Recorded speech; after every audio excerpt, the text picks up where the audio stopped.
Greetings, ladies and gents, and welcome to this latest edition of Tales from Outer Space. And as always, I hope that you enjoy. Just a quick shout out to the T5 peeps: Bob the Dragon, Crab Lobster, Datamagnet, DuckMachine, Mezec, Try Again 95, Feudic Jarl, Astraya the Dreamer, Casper Arnholtz, Maxwell, Ithilia, Meridian 117, and Jordan Buxbaum.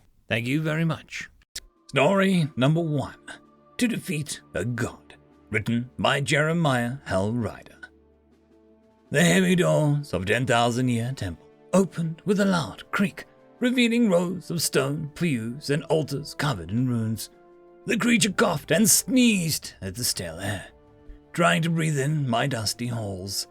He looked around himself, examining the stone main room of the temple, seeing the paintings, murals, and statues built in my name. He started to walk across the old carpet on the floor, slowly making his way in front of the altar. After taking a quick glance at one of the statues, he stopped. He could be waiting for me to speak, or just further inspecting the large statues watching him from the corners of the temple. He finally took out a glass yellow lamp from his pocket and lit the walls. Now I could see the creature. He had hair on his head like others, but also fashioned a long beard with his dark clothes. Since he had managed to come all this way to one of my many homes, it was obvious that the creature knew I would not fulfill the request of every mortal who would come seeking me. Considering how calm he looked, and the amount of effort he must have taken to find me, I assumed that he was at least a little wise or intelligent. What would it be this time? Eternal life? All the knowledge in the universe, 100 virgins. Do you think that I am here to ask something? The creature was not very loud, and there was almost a carelessness, a mockery for sure, but a carelessness in his voice. Was he here to challenge me? Now that's not something you see every millennia. This creature might actually be fun after all. I am not here to challenge you, if that's what you think. But that does not mean I am not here to defeat you either. Not here to challenge me, but to defeat me. This was getting interesting. You are a worthless piece of crap. I've been insulted by many mortals. By worthless was not something I'd heard before. That's right, you are nothing.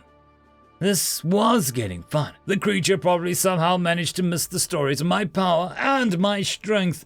So I decided to give him a little show. I started to bend the space inside the temple and created a sort of bubble of air for him so that he may survive my little show without suffocating, because of his puny, mortal lungs. After that, I took the poor thing out of my temple and in seconds brought him to an orbit of a planet in his own solar system, Mars. After making sure the mortal knew where he exactly was, I, with no effort, caused hundreds of nuclear explosions inside the core of the planet, giving the mortal just enough time to witness what my will could achieve before the planet completely broke into 1,000 shards. Then I once again brought him into my temple. But the mortal was not impressed. He even looked bored. Give me 1,000 nuclear missiles, a spaceship, and I can do the same. I once again took him out of the temple, this time bringing him to a black hole 27,000 light-years away. Then with my power, I summoned over 1 million planets from around the galaxy and threw them inside the black hole, letting the mortal see what I could do to the universe. As the space around the black hole started to get dangerous for the mortal, I returned him to the temple. But he looked even more bored. If you consider throwing some lifeless rocks into a hole power, then the average garbage man has as much power as you. I was starting to get frustrated. Perhaps the human valued fame and love over others' physical strength. I'd seen similar creatures before, so I once again took the human and showed him the hundreds of species across the galaxy who spent their days and night worshipping me, building temples and writing songs in my name, fighting wars just so that they could prove who loved me the most. For once, the human actually looked interested. Once I brought him to the temple, he spoke again. Those civilizations I saw were really powerful. He thought those creatures, my slaves, worshippers, were stronger than me. Why would he think that? I finally broke my silence, and in my deepest, scariest, and commanding voice, I said, human!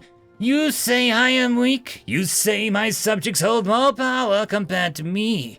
Then explain yourself. Why would me, a being that can manipulate every atom and particle across the universe, who has seen and heard all that has ever been and who could live forever, would be weaker than a puny creature such as you? The human for once looked mildly surprised. Perhaps he was expecting me to destroy some more galaxies before speaking. You are weak because you can manipulate, but not create. Not create? I created almost everything in the universe, billions of planets, all my hard work. Nonsense, human. I created the universe. I made your puny planet from dust, and I put the first life on your planet. You did not create Earth or life on it. You stole it. Steal it? From who? I made everything. No, you did not. Since your coming to the universe, you have not made a single thing that you can call your own. Let's give you an example. Build me a statue. While the human giving orders to me was slightly insulting, I quickly remade one of the statues I had seen my slaves build. A weird stone monster wielding a sword. See, human, I create my own art. No, you stole that statue from one of your slave planets. You recreated what was already made. You did not add anything to it, or made something new. This was getting stupid. Of course, I could create something new, and I could show it to that damn human. I once again started to manipulate some of the stone inside the temple, and I would turn these humble rock into a glorious, I could not think of anything to make. Only the statues and monuments built by slaves and the life around the universe came to my mind. Why couldn't I think of something that does not exist? My slaves could look at trees and make tree people. Imagine how I would look despite having never seen me. You see, you can't make anything new. You may have dropped the first life on this planet, but you did not shape it. You did not color the flowers on the ground. You did not create the birds in the sky. You just let life evolve and then say that you made it. You did not even make this planet itself. You just saw what all the other planets with life were like and copied it. Was he right? Life existed around the universe for as long as I remembered. I would just take life from one planet and place it on another that could sustain it, then wait until it evolved into something. No, this is impossible. With all my might, I summoned a four-legged small furry animal from the human's planet. I would show him what life I would create, how I would turn this filthy animal into something that would have a mark of a god. Try placing a tail on it, maybe. The human was almost mocking me. Why couldn't I think of something to make the animal better?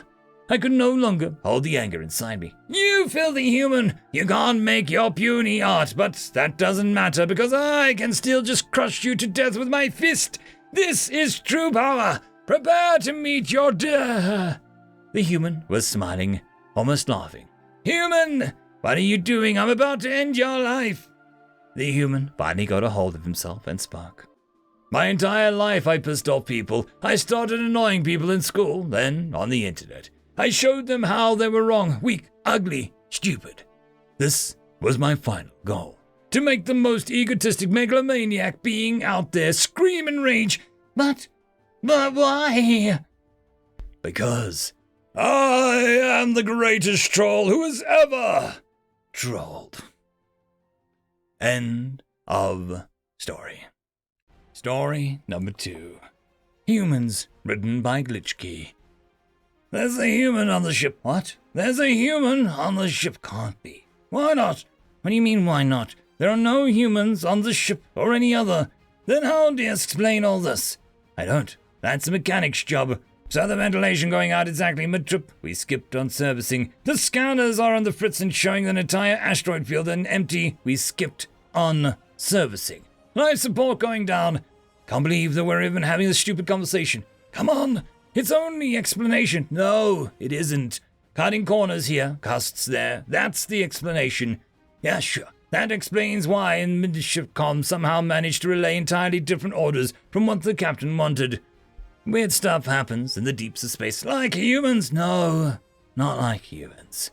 And we can't use cargo bay 3 because the exterior airlock has decided to open and close at random. Captain's cheap. But that's getting fixed next up, yeah! And the food sequence are refusing to produce anything but the limited brunch menu.